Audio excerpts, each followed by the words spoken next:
Velkommen til SU-møtet. Når du med i SU, samarbeidsutvalget i barnehagen, du valgt for å representere alle foreldrene. Sammen med ansatte og styrer diskuterer dere blant annet bemanning, sommerstenging, mat, uteområde og vikarbruk. Målet å samarbeide slik at barna får det best mulig i barnehagen. Barnehagene har ulike råd og organ, og her får dere en kort presentasjon av de, slik at dere i SU kjenner til dem. Foreldrerådet består av alle foreldrene i barnehagen, og et lovpålagt utvalg som alle barnehager skal ha. Med barn i barnehagen du automatisk en del av foreldrerådet. Foreldrerådet får informasjon om viktige saker, som for eksempel endring av åpningstid eller sommerstenging. Foreldrerådet skal velge foreldrerepresentanter til SU, og dette gjøres ofte på et foreldremøte. Foreldrerådet kan engasjeres i saker hvor SU-representantene trenger innspill eller råd ved for eksempel åpningstider. Mange barnehager har også et FAU, foreldrenes arbeidsutvalg, men dette ikke et lovpålagt utvalg. FAU har ofte spesifikke oppgaver, som å arrangere sommerfester, dugnader og andre sosiale ting som skjer i barnehagen. SU ifølge forskriftene til barnehageloven et rådgivende og kontaktskapende og samordnende organ. Det lovpålagt for alle barnehager å ha SU, med mål om å bidra til et bedre samarbeid mellom barnehagen og foreldrene.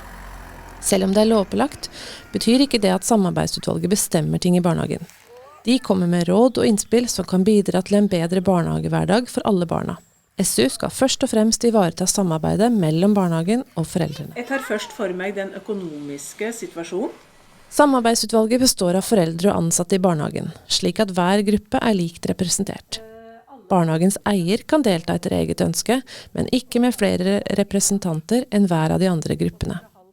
Styrer ofte eiers representant i utvalget, og også ofte den som referent i møtene. Foreldrene som sitter i SU valgt for å representere alle foreldrene, og ikke bare seg selv. Du usikker på hva foreldrene mener i en sak, bør du innhente innspill fra resten av foreldregruppa. Det kan du gjøre ved å ha et møte i foreldrerådet, spørre FAU hvis barnehagen har det, henge opp en forslagskasse, eller på en annen måte be foreldrene om innspill, enten skriftlig eller digitalt. Som ansattrepresentant skal du representere alle de ansatte, og bidra med innspill. Dette viktig for å få en god dialog i utvalget, slik at også de ansattes syn og meninger kommer fram. Styrer har oversikt over det som rører seg i barnehagen, og som regel den som forbereder og legger fram sakene for samarbeidsutvalget. I det første møtet bør styrer gi SU-representanten en god opplæring i hva det vil si å være med i SU. Hva mandatet? Hva skal vi jobbe med? Hvilke roller har vi? Og hvordan skal vi jobbe sammen? Som opplæring kan det være en god idé å gå gjennom vedtektene til SU dersom barnehagen har det. Vedtekter kjekt å ha, for de kan si noe om hvor ofte det møter, hvem som skal være med i SU, hvordan man blir valgt, hva som SU sine oppgaver, taushetsplikt og lignende. Om det heter vedtekter, retningslinjer eller annet ikke så viktig. Det viktige at man får rammet inn SU på en god måte. Det barnehageeier som lager vedtektene.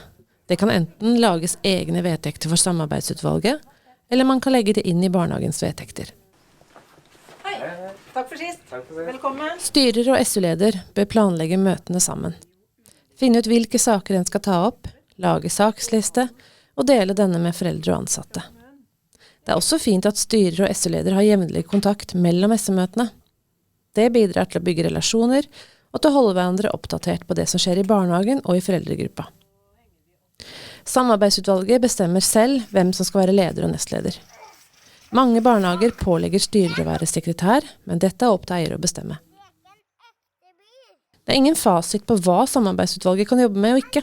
Av og til kan det være vanskelig å vite om en sak hører hjemme i SU. En tommelfingerregel kan være at dersom saken bare gjelder ditt barn, bør du ta det opp med pedagogisk leder eller styrer. Dersom saken kan tenkes å gjelde flere barn, foreldre eller av mer prinsipiell karakter, kan den tas opp i SU. Samarbeidsutvalget skal få forelagt saker som viktige for barnehagens innhold, virksomheten og forhold til foreldrene, barnehagen og lokalsamfunnet. Det kan være for eksempel driftsendringer, utnyttelse av ute- og inneareal, organisering av barnegrupper eller åpningstider. Her det laget et eksempel på årshjul for SU. Styrer bør lage et årshjul som viser møtene som satt opp, og hvilke saker SU skal jobbe med. Her kan også SU komme med innspill til saker. Hva er viktig for oss å jobbe med? Et årsskjul kan være med å sikre at SU får en god kontinuitet i sitt arbeid, og kan beskrive hvilke oppgaver som skal utføres, hvem som har ansvar, og tidspunkt for gjennomføring. Tilvenning er et godt eksempel på et tema for et SU-møte på høsten. Når tilvenningen for de nye barna er gjennomført, kan det være nyttig med en evaluering. Hvordan opplevde foreldrene tilvenning, og hvordan opplevde de ansatte det? Er det behov for å gjøre noen endringer, eller skal tilvenningen gjennomføres på samme måte neste høst?